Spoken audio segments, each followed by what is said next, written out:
wanna show you out to the world. You can be my number one girl. I'll put you in some diamonds and pearls. I just wanna make you mine. And we ain't gotta waste no time.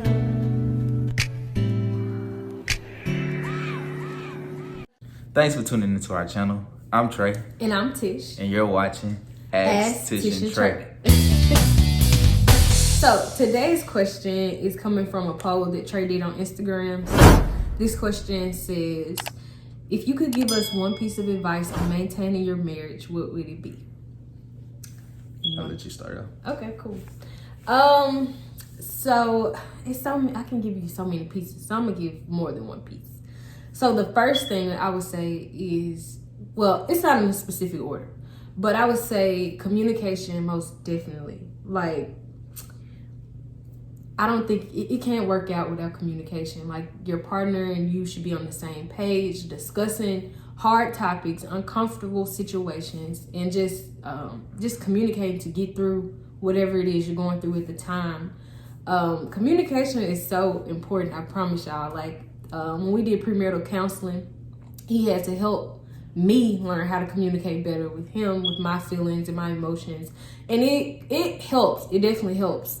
So I would say communication is a big piece. Another piece I would say is putting God first and keeping God first in the center of your marriage. Of course, y'all, we haven't been married that long, but these are just tips that we use in our relationship as well, not just coming into marriage. You don't just show up into marriage doing these things. You have to, practice, build it up. But yeah, keeping God first, reading together. If you don't read together, at least read, or whatever works for y'all. But read together, pray together. And we've been kind of slacking on it too. We used to do it like faithfully every day. We have our time in the closet and worship, and praise and pray and read and do all these things. And yeah, that's what I would say. We think alike because you just completely took what I was gonna say. What I was gonna say was make sure you praying, definitely. Make sure you reading, definitely, and getting in the Bible, because the more you kind of get away from the Bible, the more you kind of get out of control or get out of His favor and out of His will. I agree. So it's like I always have to remind myself to stay rooted, to stay prayed up, because the enemy will come and try to split this right here, because this is ordained by God. Right. This is how, He comes right in between to divide this, and then next thing you know, the whole household is in chaos. Yeah, so, that's so true. That's so true. Yeah. Prayer, reading, communication. Communication is definitely key, because we have these expectations, or we have these things in our mind, and we kind of look at our partner as a mind reader, because if you don't talk about it, then they don't know like what it is that you desire, what it is that you need from them, unless you say what you need. Or they don't know if you upset, they don't know if you sad, they don't they can pick up. Well, I can read when he's upset, they can pick up on the emotions, not in the mood. But if you don't speak it, like they could probably have so much things going on in their mind or in their head, or when you think about the things that they got to go through all day long, and then they come back home, or however it works for y'all, you come back and it's like they don't know what you've been through all day. So. Right. I will also or what you're thinking. I will also say selflessness, because there's a lot of times when you're not gonna want to do something that your partner asks. Yeah. Probably every time. Every time, yeah. Your first thought is to be selfish and be like, I'm not doing it. I don't want to do it. But yeah, just putting your desires sometimes to the back burner. I don't feel like you should put your desires all the time. It's compromise. But for example, that's what I battle with. Like on the inside, it don't come out to me. Yeah, to her, but on the inside, when she asks me to do something, my first thought is like, and so now, I be taking the initiative in my head to just take this kind of, just telling myself, just do it right now.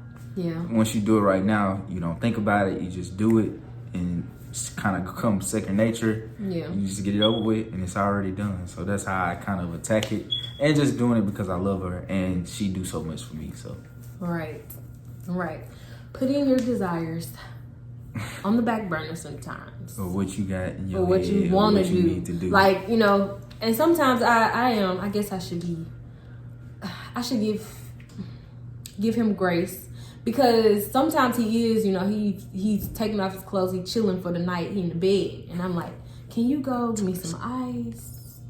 Like, can you go give me some ice? Can you go give me some ice cream? Can you go give me some food? Like, it's always that in a moment where he's already comfortable.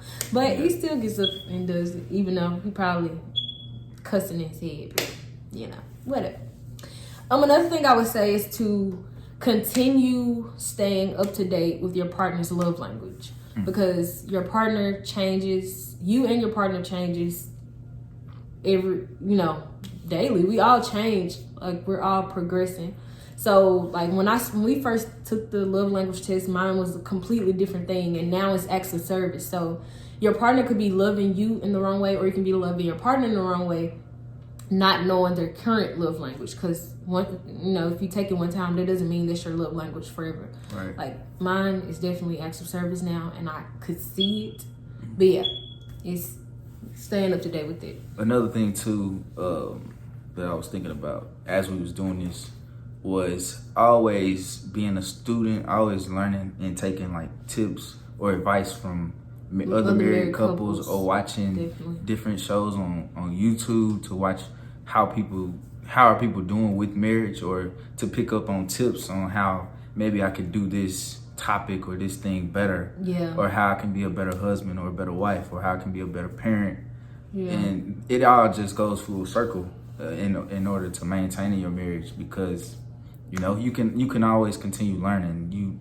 You don't always have the answer, and so it's always good to be a student and learn more and try to seek out more. So we always we look up new things. Well, she look up new things and kind of drag me in. Definitely. And I'm always open, because I always want to improve, you know? Yeah, we want to make sure our marriage is long lasting, right, to death, literally, and that we're not going through hell in a marriage, and we're not unhappy and all that stuff. So I just make sure we kind of stay up to date with each other, and you know, communicate our feelings, and make sure you feeling okay and I'm feeling okay. But yeah, take the investment of, you know, going to workshops or classes, or retreats, some kind of counseling, things like that. Even if you're not going through a difficult situation, I still advise counseling, like throughout therapy throughout. Either together and separate. Yeah. And then what else? I would say also sex. I was just finna say that. I should have said it at the same time, like voiced it out, but it was in my head.